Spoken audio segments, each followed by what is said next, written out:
Okay, welcome back to the Caribou Media Outdoors podcast. With me tonight is Jared Kaiser from Marsupial Gear. Welcome. Thanks for having me on, man. Yeah, this is great. I reached out to you because I wanted to get somebody from Marsupial on. I recently bought your enclosed bino harness and love it. I've gone through multiple packs over the years and tried things out. I have a gear review channel on YouTube, so I like to play around with different stuff. And I was holding out for the no mag harness, and not because I, am influenced by Aaron Snyder, even though I've been following him for 15 years.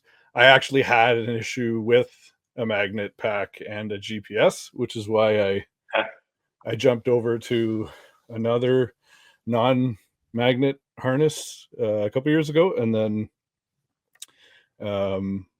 yours are everywhere. Everybody's wearing them, and I thought I'd give it a go. So we can get into that. But first, let's get into you a little bit. Can you tell us who you are and what you do for Marsupial Gear?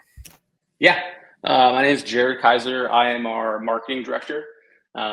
We have a pretty small marketing team, so we do a lot with a little. But me and Cade kind of run all the marketing, and then we just got a guy like kind of part-time. His name's Christian, extremely good videographer. But yeah, so I run marketing here, but we do like everyone here wears a lot of different hats. So right. I'm involved in a lot of things. We're still a pretty small business, although you do see our bino harnesses everywhere. Like our core team is like 6 people. Yeah, and so everyone does a lot.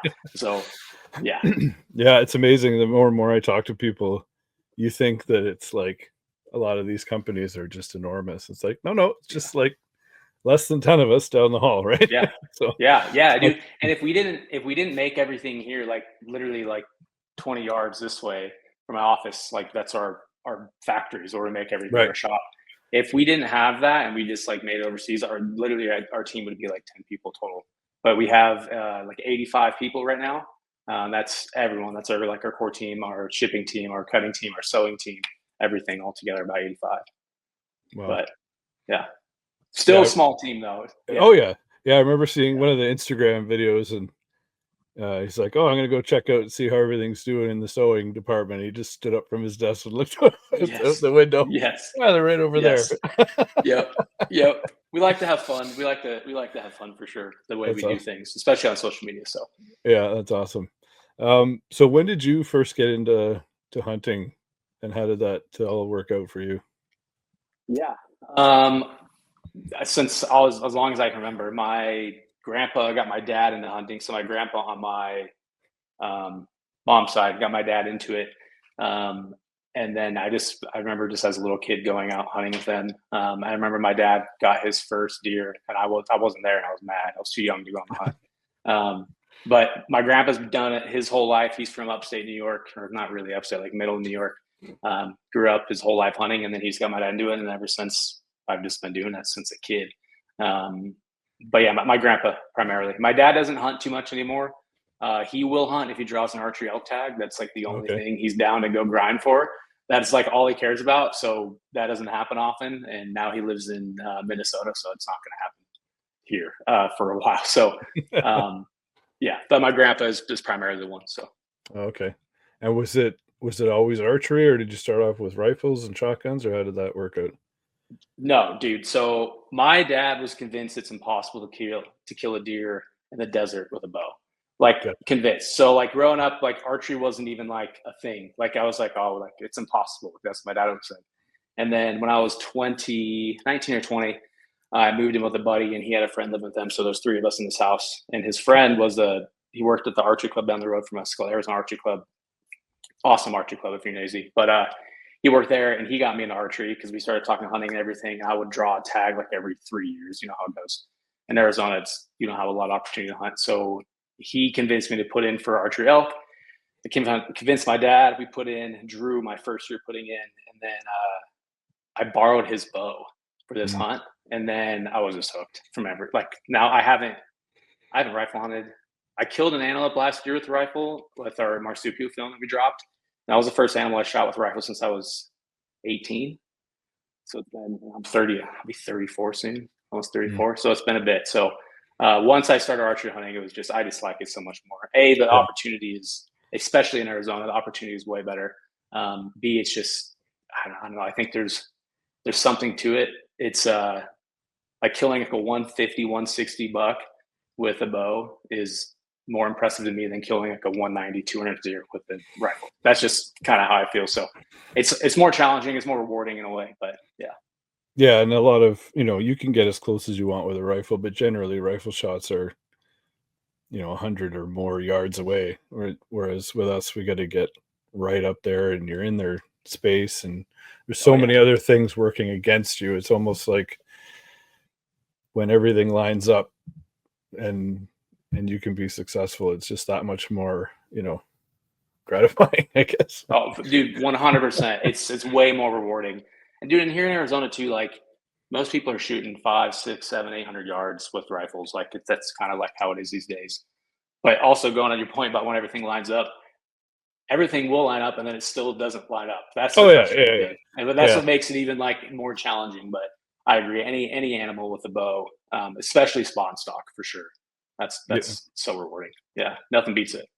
Yeah, I always say that we need to put out more content of people failing so that we're not letting the new people get like a false sense of what it's gonna be like when they go out there, because you could we all love watching the quick videos, getting ready, getting over there, shooting your bow, getting in the tree stand or doing your spot and stock and then hauling the animal out. But it's such a like,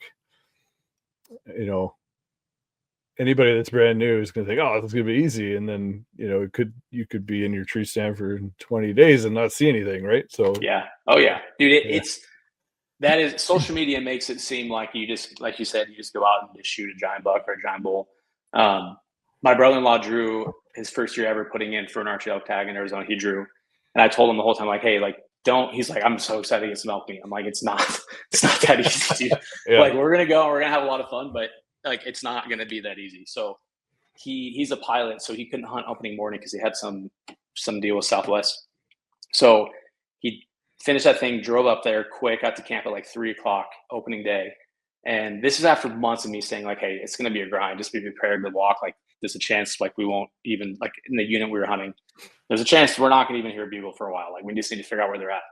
Opening evening, he gets out there. I tell him to change, you got to go. We got to go. Changes, we haul out there. I rip a bugle and one lights up and I call this like 330, 340 bowling to 78 yards, like broadside. His first 30 minutes of elk hunting. This is his experience. And it's coming behind his tree. I'm like, hey, it's gonna be 78 yards. And I'm like, how far have you shot? He's like, I haven't shot past 60. And I'm like, And I'm like, I know he's been shooting a lot. Like I know for a fact he has, because he's like a type A dude. And I know, but I'm like, okay, we're not doing this. Like we're not shooting this bowl. You haven't shot this far. Anyways, we go back to camp. I had him shoot at 75, and he was like literally, dude, an inch low from like the center of like the block, an inch low at 75 yards, and he was disappointed. And I'm like, no, dude, you're fine. Like we should have shot this bull, but that was his first experience. And then with 3 days straight of like didn't even get close, and then he ended up not getting a bull. But he's again went in the hunt like, I'm so excited to get some elk meat. And I'm like, that's great, but it's not that easy, dude. It's challenging. Oh yeah.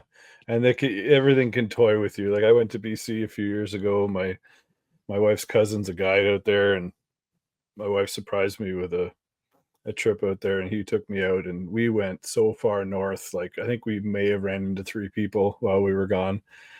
That's nice. And the whole time we're getting reports from people. Like there was a pilot that said, oh, there's one strip of land up there that you guys are going to that I always land in. And there's always like elk. I got to do like 2 or 3 passes up there just to get them off the runway, right?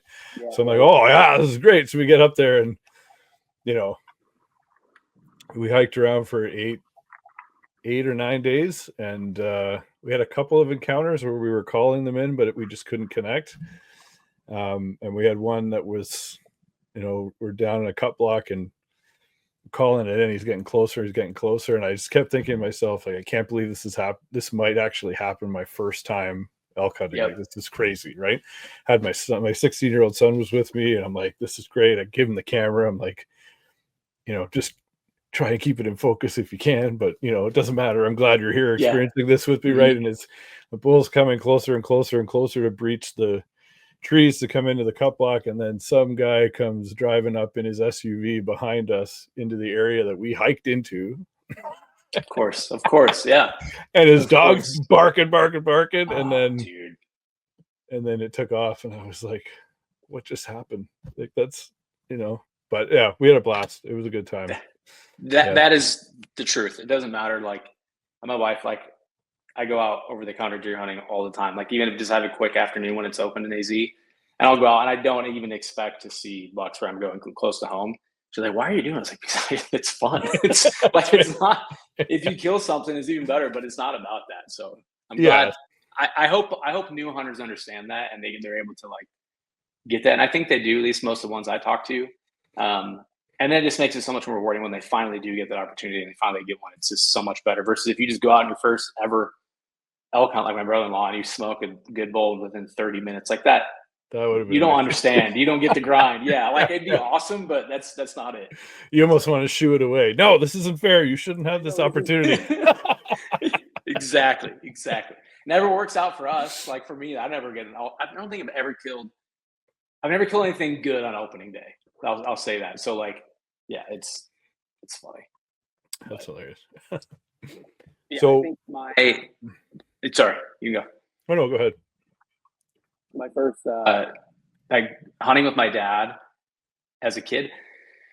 We didn't hunt the way I hunt now, but I had my second ever elk hunt. I killed a bull opening morning, and we drove out. We got out too early, so my dad wanted to take a nap in the car. So we took a nap in the truck, wake up, the sun's like up. And so now we have to drive in a spot, and I see a spike from the road. And this is my first elk at this point. And I shot it from, basically got off the road, shot it like 120 yards with the rifle. But that was my only like opening day deal or whatever. But other than that, I don't think I've ever killed anything opening day. Yeah. I got two friends that are from Newfoundland, and they tell stories about going hunting with their dad. They said there was one time they drove. They're going moose hunting. They get moose tags like every 2 years because there's 275,000 moose on the island and 500,000 people.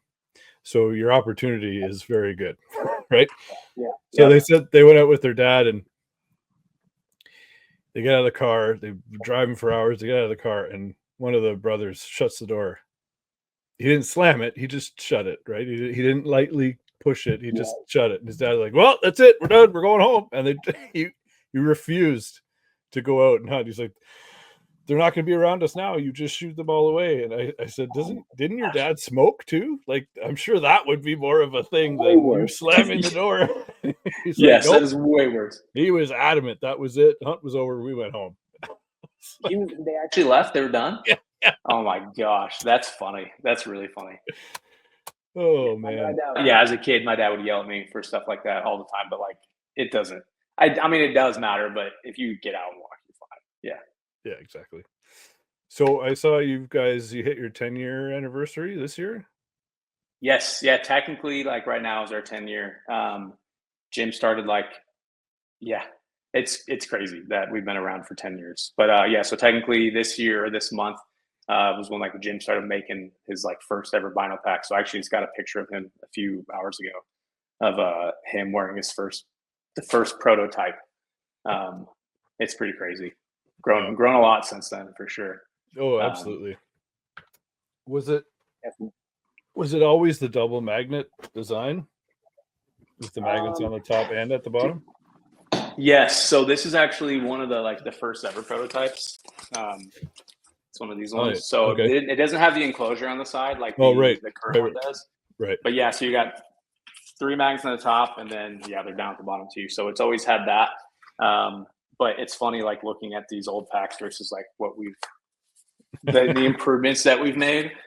So yeah, we just dropped our enclosed pack, which is our number one seller in this colorway. Like we've never done this colorway since the beginning. So we dropped that yesterday. That was a fun, exciting thing to do. It's limited, but just a fun little way to celebrate 10 years. Mm-hmm. But yeah, dude. So he came out with this.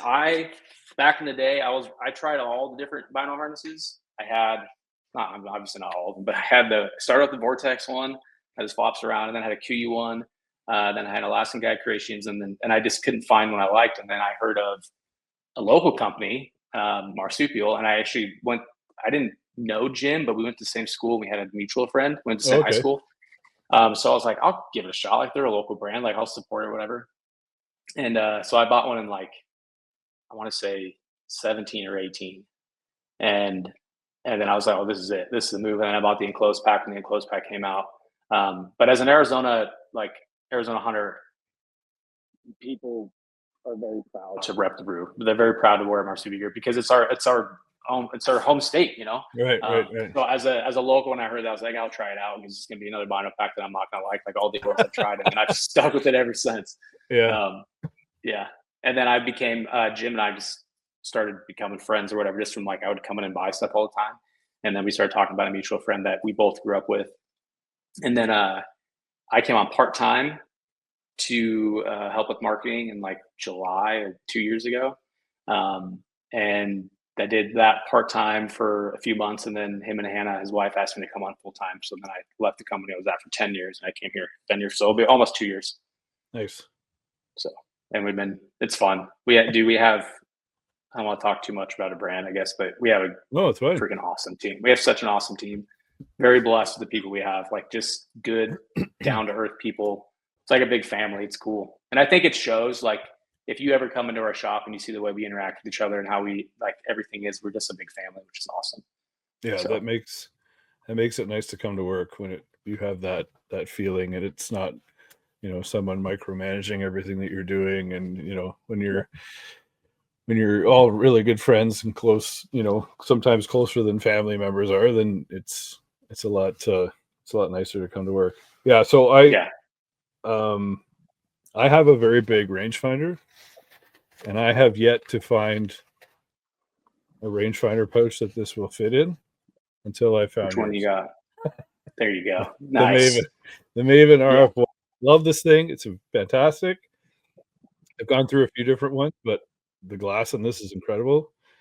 But this always does you in. This knob, you can adjust the brightness, and every single one I've tried, it would get stuck, or I could jam it in, but then I'd never be able to get it out. Right? Okay. Exactly. Yeah. So I'm like, and then it's useless at that point. Yeah. Or you're trying to use two hands, and it's just useless. So once I saw you guys had multiple sizes as well, that really worked out. I also like the fact that normally these side pockets are almost, you can't really put anything in there. Yeah, useless. They're so small. But this nice and deep, nice and flexible, it's just very well thought out. It's awesome. Love it. Yeah. No, they're great. Dude, Jim thought of everything. Jim's a very what's the word? Type A. I'll say type A. Yeah. He's so like it's funny watching him design products, he's very like particular at certain things. And it shows, like when you get our products, like you see like why they are the way they are. And it's because who Jim is, but everything on those things is like I'm not gonna talk about that. We're designing another product right now, and it's just taking longer than I feel like it should because we're just being very, very picky on it, which is good. Like that's good. I'd rather us do that. Yeah. But it's funny how you see people run our bino packs like totally different. Like everyone has different things. Like you have your release on the side. I do wind checker on the side and a knife on the other side. And then a lot of people put their releases in that front pocket as well. I've done that too. Yeah. It's nice that it stretches enough that you don't feel like it's going to pop through. Right. So, yeah. And a lot of people actually put it in there and just leave the thumb button sticking out. So they zip it up to that button. I see that a lot too, but I overstuff that front pocket with a ton of stuff. So what are you running? You got the bino harness and the rangefinder harness. Do you have anything on the other side or underneath? Yeah. So I've got the accessory, the zipper pouch.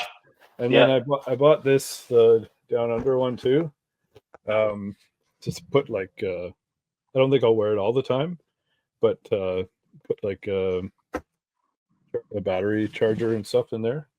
But I just love how it just so nice. It just flips open and stays out of the way, right? Like there's been so many that I've had that it'll sit here and bounce around, or it'll go down, but it'll be thick because you'll have a pocket on the front. Like it's just, it's very well put together. And then when I was at TAC, as soon as I got there, I picked up the hydration pouch because I go through a lot of water, and the ease of this, putting this on, connecting this is incredible. Like other ones I've used before, you have to take, clasps off, swap them with another buckle entirely, and this was just like I literally put it down.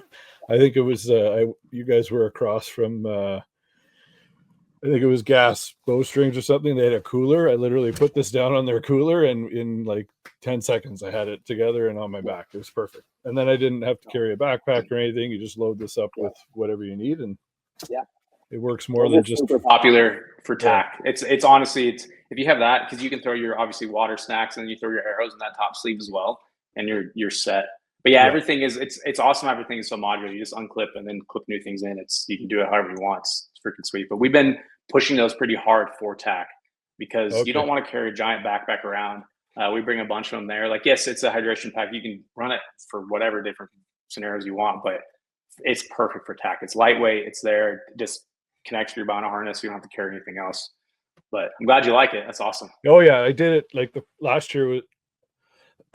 I went this year. I went last year was my first year, and I brought an actual backpack and I loaded it with stuff, thinking, what if this happens? What if this happens? What if this happens?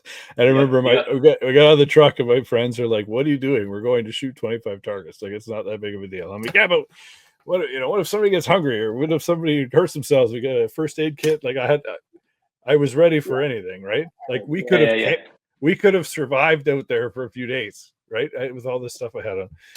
And by like the third target, I was like, what was I thinking? This was the worst idea, hauling this thing around. Yeah.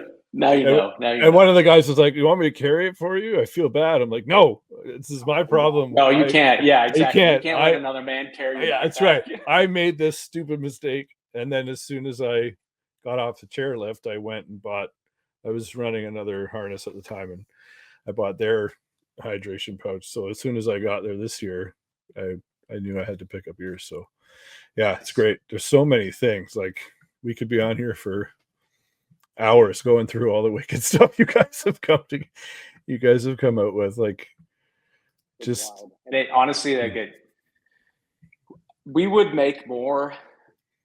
I don't know. It's tough. Like the making everything here is awesome. Like our marketing is built all around that. Like literally, like that video you were talking about earlier. Like, it's made right here.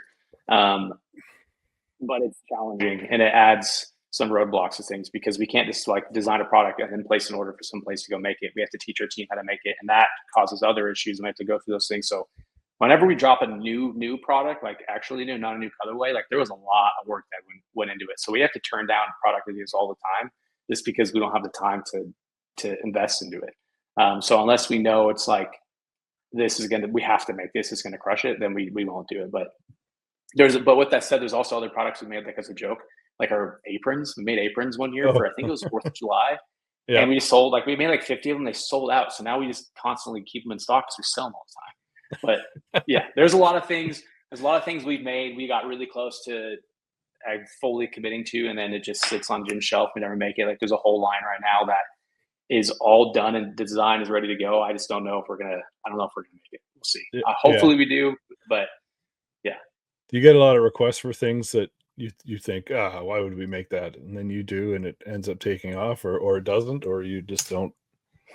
We get a lot of requests for everything. So we'll have people ask to make them like custom stuff, like one-offs. Oh, okay. We can't do that. No. But a lot of people will ask us to make things that other brands make and that we already think that those other brands do a good job with.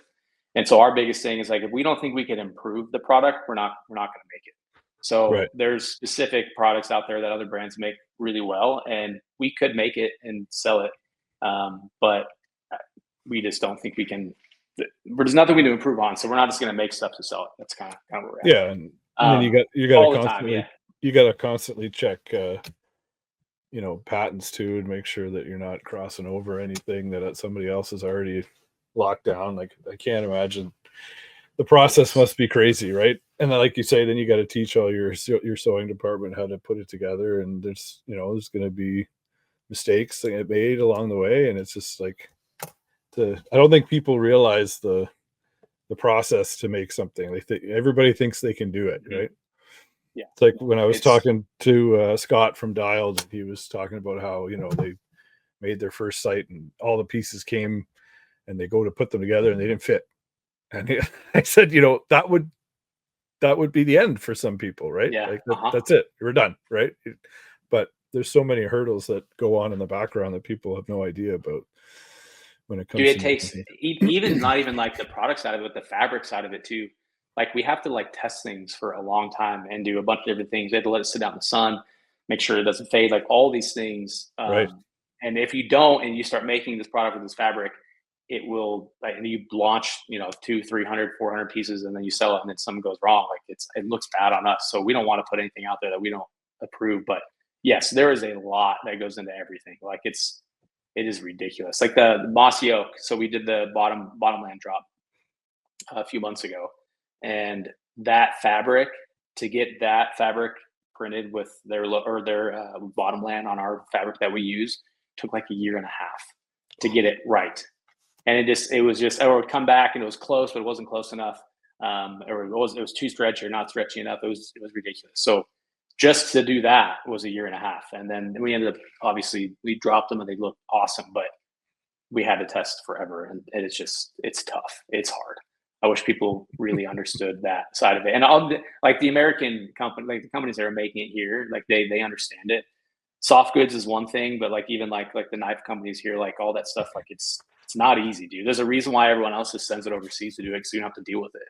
It's tough. Yeah. Just want to take a quick break to talk to you about a couple of things that I've been using that I think might benefit you. One is this Numa Outdoors gear. This is in their Casa OV pattern, which is great whitetail pattern when you're up in a tree in the fall and late season. They also have a Casa pattern which has more green in it, which is good for spring through to the fall. Numa has given me a code to give to you of Caribou Media 20, which will save you 20% at checkout. Another product here that I've been using for years now is the Bulldog targets. This is a Canadian made target. They're made in Manitoba. They have a lifetime warranty. I've used that warranty twice now on a couple of my larger targets that are outside. It's very simple, very easy. These targets are 2-finger removal every single time, which is incredible. Field point only target. Bulldog's been gracious enough to give me a 20% discount code to give to you at checkout. Use code BD20-Caribou-Media. That'll save you 20% on these awesome targets. Now back to the show. Does everything go through this like similar? I guess it all depends on what it is. Testing and length of testing, I guess. Yeah, it depends. Yeah, like you said, it depends on what it is. If it's like if we're making, I think it's something that we would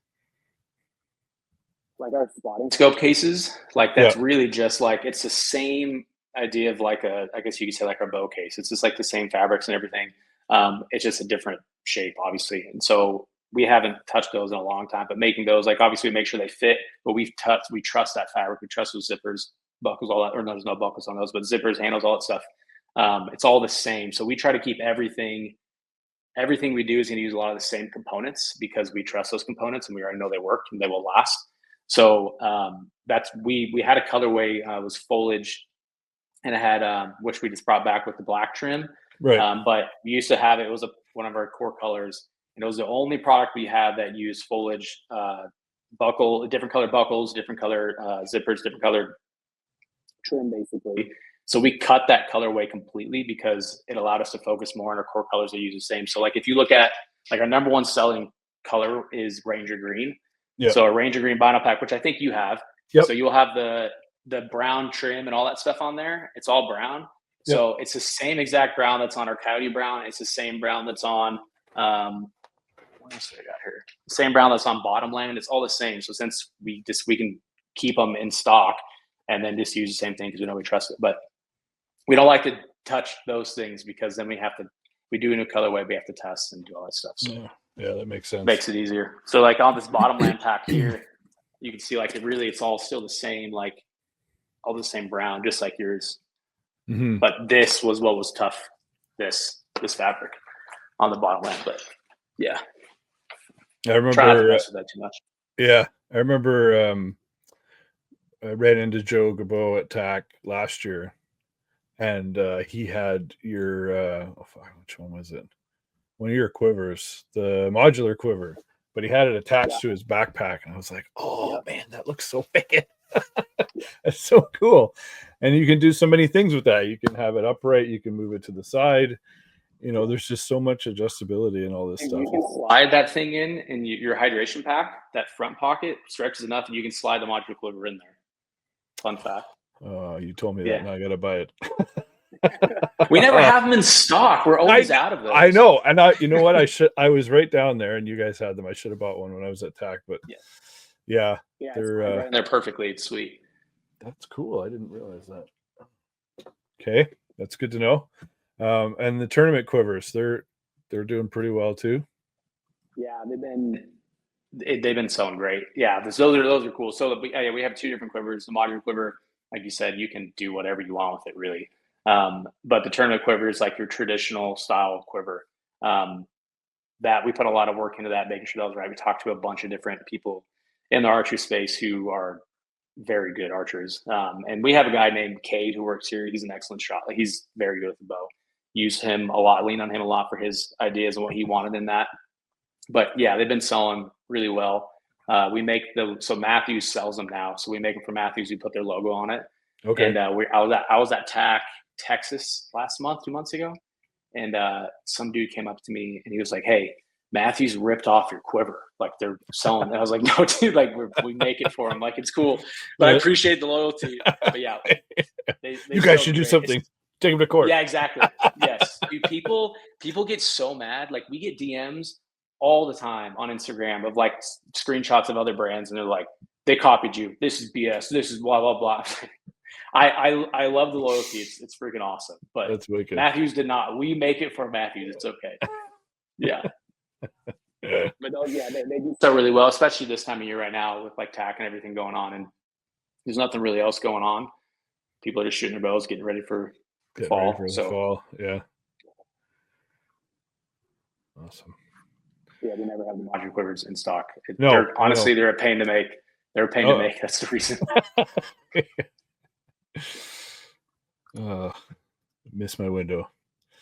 And there's the other chest harnesses that are not necessarily for binoculars. Are they more like for fishing? Yeah, so we got our multi-pack. It used to be called the fishing pack, and then we realized, people are running it, doing it for multiple different things. So Jay Pyburn, he's our used to be a customer service guy, now he's like our community manager. Diehard turkey dude, like obsessed with turkey hunting to the max. He is like, "No, this is a turkey hunting pack, like 100%." So you can throw calls in for he has like renamed it the turkey pack. Yeah. Or something like that. He's crazy, but it was made for fishing. Now we call it multi-pack because we've seen people use it for mountain biking, just hiking in general. Obviously fishing, obviously turkey hunting. So there's that one, and then we have the little Joey, which is just like a smaller condensed version. It's not as bulky. It doesn't hold as much stuff as the multi-pack does for a different purpose. I actually just use a little Joey every day on my Costa Rica trip. Like, I had it on me. I had my passport, me and my wife's passport on there. We're going through the airport and everything, keys, wallet, phone, all that stuff just fits around your chest. So that one is made for hiking, traveling. A lot of the guys like, take your family to Disneyland. You just run that and put stuff in your pockets. You just keep it on your chest. And then multiple different chest packs for bino harness. We have the standard pack, which is the non-enclosed one. We have the enclosed pack. We have the Nomad pack. We have the new Nomad pack. Yeah. Yeah. We got... Let me see. Actually, is there a lot of requests? A lot of requests for the Nomad one? Not a lot. No. It's by far our number one seller is the enclosed pack. Oh, for sure. And we try to steer our customers towards that because that's all what we run. We all think it's a better pack. The Nomad pack is great if you can't have magnets or you're just totally against magnets and you want a good quality pack that's going to last. It's a Nomad. We all run the enclosed pack with the magnets here. It's easier. It's easier to use. But I get it. If you hate magnets or you have a pacemaker, you can't run that. Yeah. So I would say it's not even close in comparison to sales wise. Like the enclosed pack is king in that sense. We do sell a lot of standard packs though, for sure. People who don't care about making sure their things enclosed. Yeah, it's cheaper. And so we sell a lot of those, and we make a lot of those too for other brands. So like if you ever see those Leupold packs, but we make the ones for Leupold. So if you see the Leupold pack on ours, they have another version that's not ours. You could tell it's not ours, but the ones that look like ours, we make those and the standards. But those are so popular. It's a cheaper option. A lot of people buy those for their kids, and then you put your cheaper binos in there. And then once you upgrade to better binos, you want to buy the enclosed pack.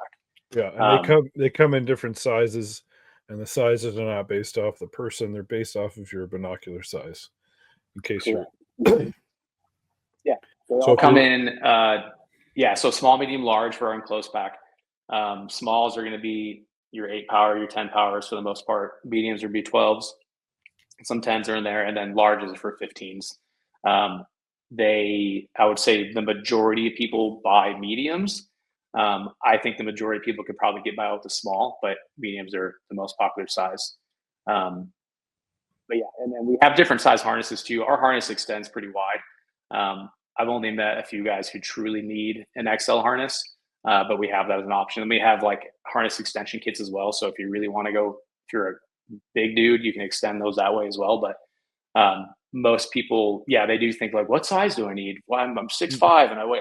It's not like that. But yes, it's based on your binos. And a lot of the stuff will connect to each other, like we talked about the hydration pack already. But you've got the hand warmer muff too. It has its own belt, but it can also attach to the bottom of your bino harness, right? Yep, 100%. Yeah, so we sell a lot of hand warmer muffs in the fall and the winter for sure. Not so much right now, especially in Phoenix, but Cade, the guy who does marketing with me, that's like his favorite product. It's you can attach to the bottom if you want, or you can keep it on your waist. Honestly, if you get that and you throw like one hot hand in there, your hands will be toasty all day. They're awesome. Is it fleece lined or no? Yeah, it is. Okay. Yeah, and then cinches on the side too, so you can tighten it down. You got pockets on the front too, but so a lot of different things. Yeah, dude, all the accessories it's insane. We got rangefinder pouches, zipper pouches, bottom mount holster, which is my favorite accessory we have. Right. Yep. The cell phone pouch that we just dropped last year, bear spray pouch, radio pouch. Let me see, the down under pouch that you have. I'm missing something. Water bottle pouch. There's all kinds. There's so many. Yeah, it's cool. But you can build it exactly how you want. You can set it up to whatever system you want. I personally just run rangefinder pouch and holster, and I overload that front pocket on my bino harness. But people, you can get as crazy as you want. Like we have our mannequin that we use at like tax. Like you saw it when you're there. You have a bino harness, rangefinder pouch, zippered pouch, and then it has a hand warmer muff attached, and then the holster on top of the hand warmer muff. And so, which is, in my opinion, overkill. But you can do it if you want to. You can kind of do whatever you want. But then you have like a whole backpack on your chest. It's a front pack, but yeah, lots of different things. And the multicam looks pretty sick too. One of the guys I was at TAC with had multicam, bino harness, rangefinder pouch, the zipper pouch, and his quiver all matched. It looked really cool. The black multicam? Yeah. Yeah, the black multicam is my favorite color we've ever dropped. It's sweet. It's the regular multicam is a very popular color of ours, but black multicam, when we have it in stock, sells out quick. That's a very popular color. And it looks sweet. That's what I personally have been wearing. It's not going anywhere. There's an issue right now, but hopefully okay. Yeah, it's a sold out. But and then there's lumbar packs too. There's a vest. Like there's you guys got everything covered here. Oh, there's the apron. Yeah. That apron looks nice. Yeah, it's cool. Again, started kind of put it as a joke, and then we still constantly sell, especially this time of year. Yeah, if you start getting the lumbar systems like the bird bags and all that stuff, it's a whole nother world. There's obviously a lot of crossover with like the Western big game hunters and the upland hunters, but it's a totally different game. Those things are very, very nice. We have a guy who runs he's a guide down south from Arizona. He's in the field like 285 days a year with his vest, and I've seen it after like 2 seasons, and it still holds up. And like I don't think there's anyone else like putting it to the abuse that he does, and they hold up. They're super nice. But that's a whole other section. Then you get into cases, rifle cases, bow cases, shotgun cases. It's called muzzle covers, and then you get in like the everyday stuff, like our concealed carry belt bag. That is a very popular product. We sell a bunch of those, like a lot. That's been surprisingly really good. And then like our everyday backpack goes so well. There's so much stuff. It literally never ends. That's why it's hard to keep things in stock. We have to decide like, okay, what are we making this week? What's on the kind of schedule? Because we have to just focus on what's a priority. It's fun. It's fun. That's awesome. And then the Alpha deck boot came out. That's that this year or last year? That was this year. That was this year because we had it for the Hunt Expo in Utah. Those have been sweet. That was a really fun project to do with lacrosse. Good people, really good people over there. That boot, we all kind of agree that it's like the boot that we didn't know we needed. Yeah. Not like when you have a pair like at home, like I find reasons to wear it all the time. I don't know what it is. They're just my crap shoes. Just I'm working on the truck and put those on, just keep it simple. But those have been selling really well. We're out of all of our core sizes. Probably going to do another run with those, I would think. But we've been out of our core sizes for a bit now. So that was a fun project. We've done a lot of really cool collabs, man. We turned down a lot of collabs too. Because we don't have the time and space to do it.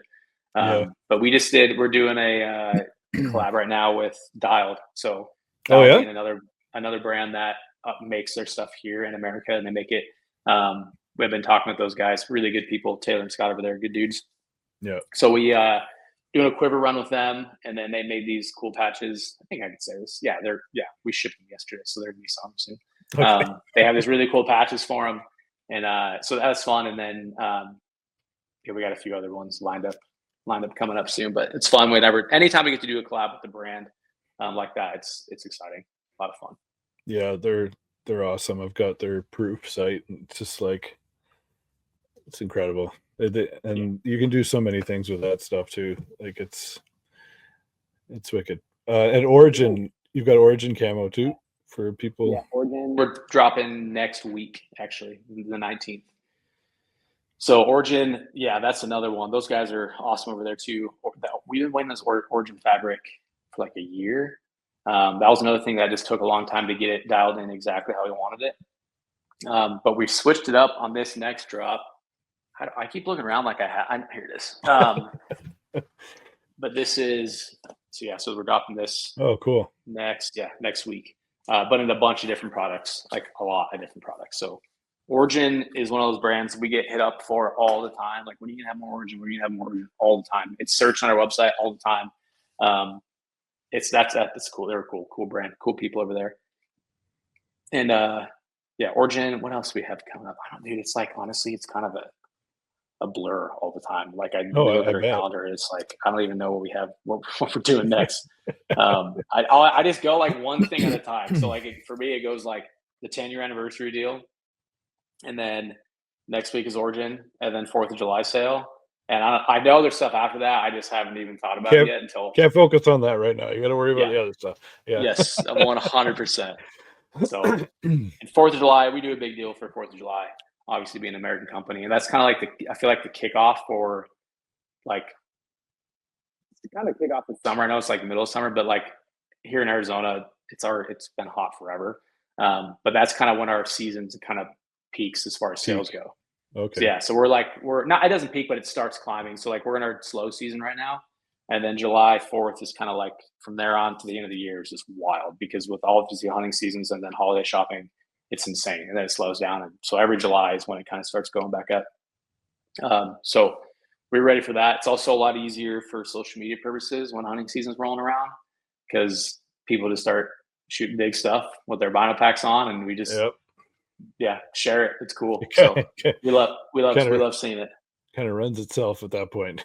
There's content everywhere. Dude, oh my gosh, yeah. This time of year is tough, dude. It also is like when we drop like our the 10-year anniversary pack we dropped, like we reach out to our photographers and like, hey, this is what we're doing, this is what we're looking for. We send the products, but like no one's out hunting. Like No. there's like, so it's all just archery stuff because that's all everyone's doing. It's tough. It's this time of year is so tough. So yeah, that's why we try to take, like, everyone's going on trips and everything right now because we know once July gets here, it's going to be full steam ahead as far as producing and all that fun stuff. So, and then no one has any good tags. Yeah, no, actually not. Yeah, that's literally why I went on that trip last week or 2 weeks ago. Yeah, because it was the time. If I can't do it in August, so it'd be a disaster. So nice. And then everyone in the office who hunts opening day for deer, for OTC deer in Arizona, is like last year we just shut the shop down. Yeah, I was gonna say, do you take turns or how does it work? I don't know what we're gonna do this year. We were just talking about it. Jim's out of town right now on a bear hunt. He gets back by Sunday night. And so we've been talking internally, like, what are we going to do? Because I know, like, as of right now, no one in the office has an elk tag. So we're not going to be hunting in September, except for Jim's wife. Hannah has like arguably the best elk tag in the state. And so, but none of us have it. So we're going to go hard in August for deer. Deer results won't come out till next week in AZ, but none of us are going to draw. So yeah. Hopefully take the whole day off again. We'll see. Otherwise, we're going to have to like draw straws or something. Have you guys come up to Canada for bears before? Last year. Actually, that's where Jim's at right now. He's in Canada. Okay. I do not know where he's at. Last year, though, Jim and I went up to South Bay Outfitters and had a blast. That was fun. It's my first time hunting like that, though. That was an interesting, like, overbait and a tree stand. Oh, yeah. Very, very interesting. It's a lot of waiting. Oh my gosh, dude. Yeah. But also, like, that hunt, like, there was 7, 8 of us in the group. My first, like, hour in the tree stand, I had a bear climb up my tree. And then, like, it kept, Jim's first entire day in the tree stand, he didn't see a single bear. Yeah. And so I'm texting him. I'm like, dude, there are bears everywhere. They're all just sows. And then the next day, Jim's in a tree stand and like this 7'4" bear comes in and he smokes it. Like this, it was like the second bear he saw the whole hunt. Meanwhile, I sat for almost 60 hours in a tree stand. The only 2 boars that I had come in, they started fighting and I was drawn back and I'm just like waiting for him to like give me a shot. And then, and then they take off. Yeah, it was wild. And then I had multiple bears climb up my tree literally every day. I hit them in the head with my bow. It was a whole deal, dude. And everyone's just like tagging out after boar after boar after boar. And I'm just like waiting for my opportunity. But it was cool. It was a cool experience. Canada's awesome. Yeah, it's thick. Your guys' forest up there is thick. Oh yeah, you can't see shit up here. And a lot of people think that when you're hunting over bait, it's easier, but they don't realize that you're baiting, but then the neighbors are baiting, and the neighbors behind you and in front of you are baiting, and it's just like it's a free for all at that point. It doesn't necessarily mean that they're automatically going to come in for you, and it can mean a lot of sitting around waiting. But yeah, it's cool when you can watch them come in and again get into that closeness again. You know, you get to see their their mannerisms and how they're moving, and just it's such a cool thing to be a part of when you're that close. Yeah, I agree. And observing them like do their thing and watching like the cubs come in and how it was very cool. And then I shot my bear at 13 yards, which is I don't think I've ever shot anything that close. I've never shot anything that close to the bow until then. So yeah. I know for a fact. I was at my brother and sister-in-law's property a couple of years ago. They got a 75-acre farm that they're turning the wheat field back into like a wetland, what it used to be. But there's one section of woods that kind of crosses over into their field, and it's like a highway for animals. So I put a ground blind in there and I sat in there. First day, didn't see anything. Second day, I'm on my phone, commenting on Instagram, and I look up and there's 4 bears in front of me. And I was just like, what happened? Like, just silent. They're silent. So quiet.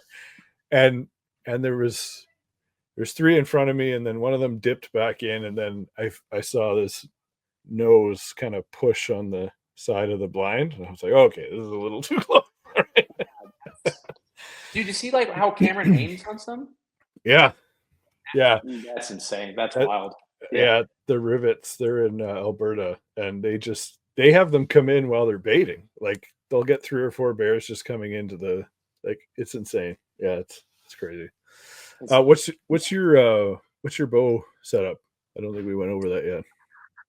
So I have the bow I've been hunting with is the Elite Carbon Era. So I killed a bull with it last year. It's a good bow. It's a good bow. I like it. I just got the new Matthews lift.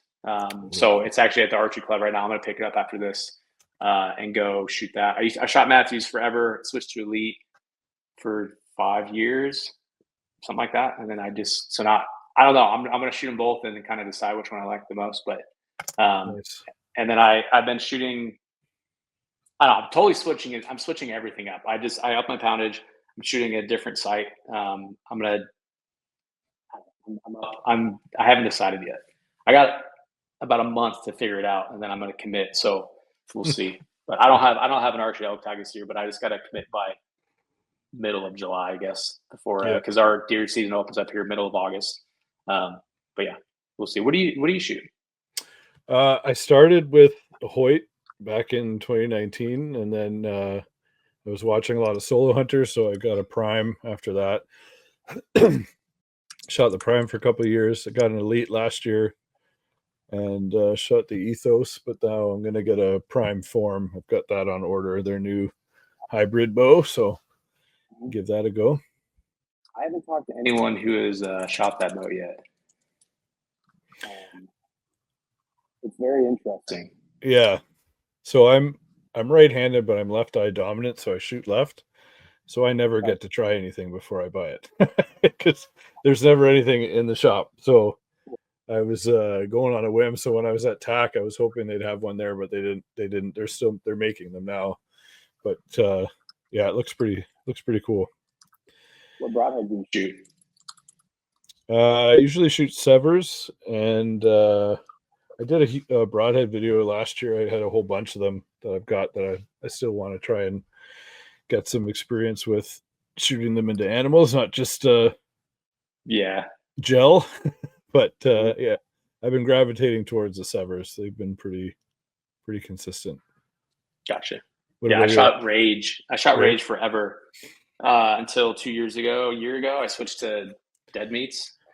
I killed my bear, the dead meat, and I killed my elk with the dead meat. Those things are. Yeah, I have some of those. I was very impressed with them. It's pretty insane. It's just blood everywhere. Yeah. Yeah, it's wild. Yeah, and that's the same with Rages too, especially back in the day. But I've been looking at those beast broadheads. I've been seeing all the damage those things. I just don't know anyone I personally don't know anyone who's hunted with them and shot at something yet. But yeah, those are very interesting. I've got some of those too. I think they got some heat when they first came out because people were doing videos and saying that they don't open. It's because they were shooting them into ballistics gel, which is a dense material, right? So they actually did exactly what they're supposed to do because they hold on, let me get an arrow here before I cut my finger off. They're stupid sharp, like right out of the package. I read that on the internet. And yeah, so they literally just once they hit something dense, they'll just move out of the way, right? But then they automatically redeploy. So yeah, I think the idea behind it, I feel like it's brilliant. I'm shocked it's taken this long for someone to come up with something like that. But how do they fly? Great, very good. Yep. Yes, they're very good. Can't go wrong. There's so much good stuff out there. This is true. We live in a day and age now. Like even do sites. We're talking about like what sites have what they're doing now versus like back in the day. Like also the price is triple, but you get way more. It's pretty impressive. Yeah, I feel like it's been fun. I remember my first like nice sight I bought was a Spot Hog 5-pin. And I remember it was like $180. And I was like, this sucks. This is a lot of money to spend on a bow sight.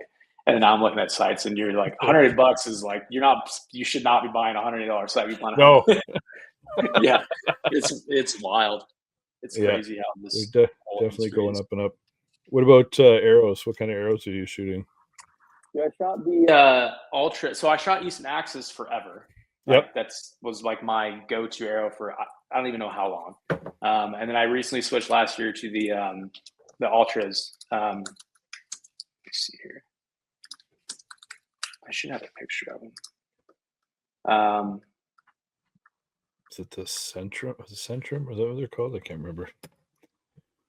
Yeah, the Ultra Centrums. Yeah, they're awesome. They're great. I have a good friend who works over there, and so he got me some. He's like, try them out if you don't like them. Like, it's fine or whatever. And he gave me 12. So he gave me a dozen of them, and I shot them all. And they all, like, every time I'd get a back of like match grade Easton Axis, there would always be still like one or two just that didn't fly the same. And then you check them and it's not the same. I know it's match grade, but that's always my issue with them. And I didn't have a single one that was off out of those 12. So I don't know if I got lucky or if he like handpicked them, but they've been great. I really like them. I really do like them a lot, but I should have it set here, but I don't. Yeah. Nice. What do you feel? I just picked up, well, this is my second set of them, but the Easton 5.0s, the new ones that came out. Yeah. I kind of been going down the line with Easton stuff. I did the Axis first, and then I shot the Sonics when they came out, the 6mm one. I love those. Tried to buy more, but they were gone. So then I saw all these experimental stickers that people were showing online of the new thing that was coming out. So I waited, and then the 5.0s came out, and I love them. They're fantastic. But nice. I don't have any experience shooting anything else, but there's so many different companies out there now. Like, it's incredible. You know? Yeah, the whole industry, or hunting in general, there's so many brands out there right now doing things, and there's a lot of brands doing really cool things. A lot of brands that are just copying other brands and doing that, and it is what it is. But there's so many options. Like, I remember growing up, like the camo, like I remember my first time I bought like nice camo. It was like I bought Kuyu, and I was so excited to like I was buying Kuyu. Like, this is awesome. It was Kuyu and Sitka were like the only like real cool camo brands. Right. And now there's all these brands out there making all this awesome stuff, like quality gear. But back then it was tough. So it's challenging now. Like, I feel like as a hunter, like what brands you support. It's more of a support thing versus like a choice, because they're all making good stuff. Like all those bows, like all those brands make awesome freaking bows. That's just the reality of it. But you kind of just pick the brand you like and go with it. I feel like I'm different. I like trying new things. I'm like that with, like, my wife hates that we go to dinner, we'll go to the same restaurant, and I always try different things. I just like trying new stuff. So there's certain brands I'm like, I am 100% like I am brand loyal to these brands. But a lot of them, I just like trying new stuff. I don't know. Well, that's good. That's a good way to be. Sometimes it depends. Yeah, but yes, yeah. There is a lot of good stuff out there.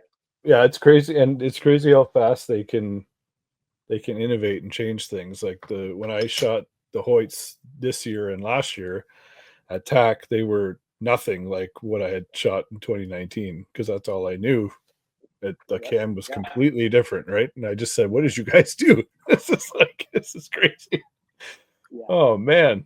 So yeah, it's the same with optics too, man. Like, what binos do you carry? I got the Mavens, the B 1.2 10x42s. Yeah. Those SIG stabilizing binos, right? Oh yeah, dude, they're freaking awesome. But even the progression that they've done in like a few years, if you look at their first models that came out versus the ones that are out now, it is significantly better. And the first ones weren't bad at all. But I'm curious to see what other brands start picking up on that stabilization. I know there's some like the cheaper brands out there, but I'm curious if some of the bigger brands will do it, because they're awesome, dude. It's tough to beat. It's insane. I didn't know if they had that locked down or something, but I'm sure if they can, other people will figure it out. They'll figure it out. Yeah.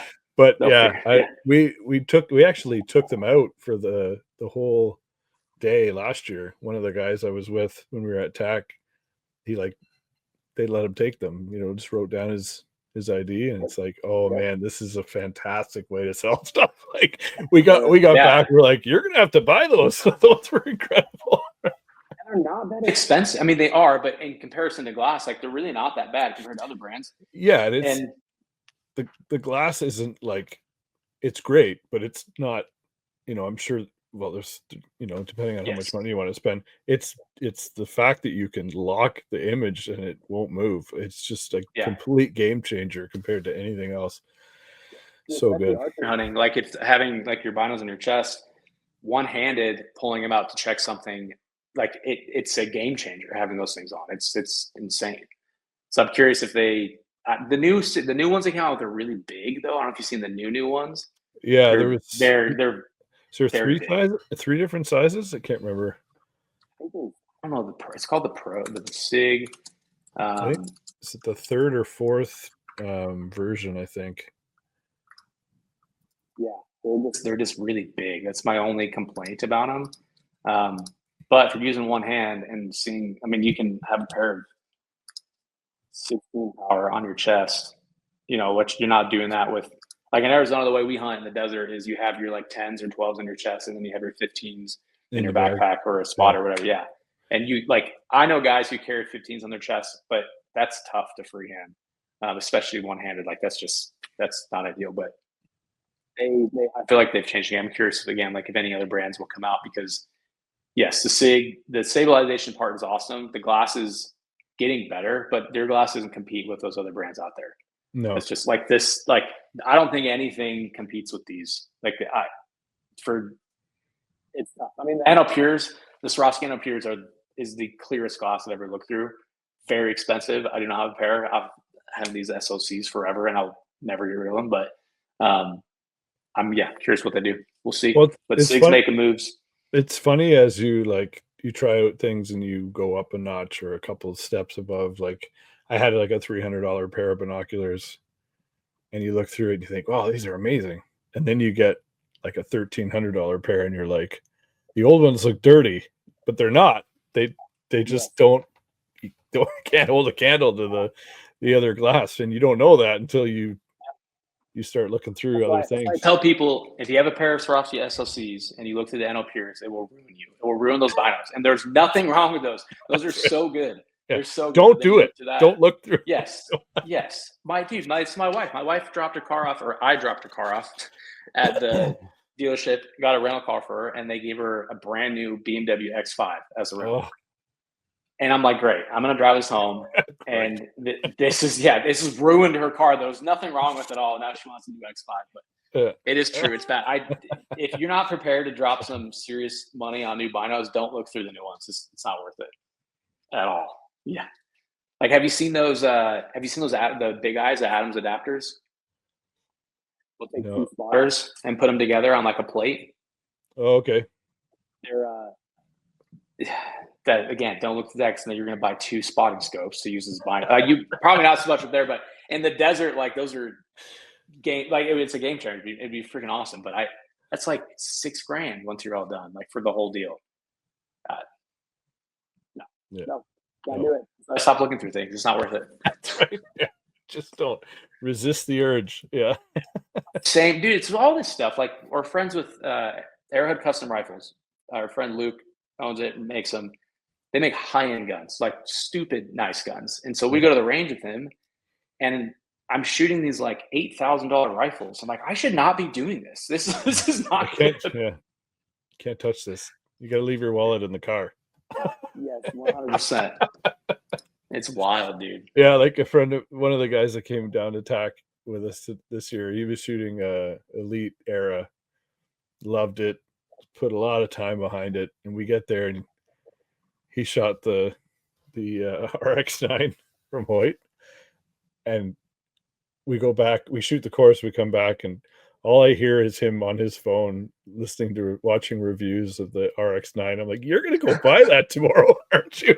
Sure enough, he did. I believe it. I can't help it.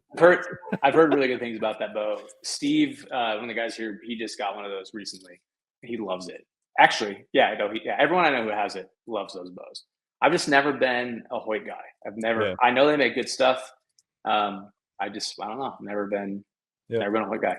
Yeah. Well, Hoyt, TAC's a great place to buy things. Well, for us especially, because a lot of this stuff we can't touch, before we buy, because of where we live. But I always bring money down and buy a whole whack of stuff when I'm down there.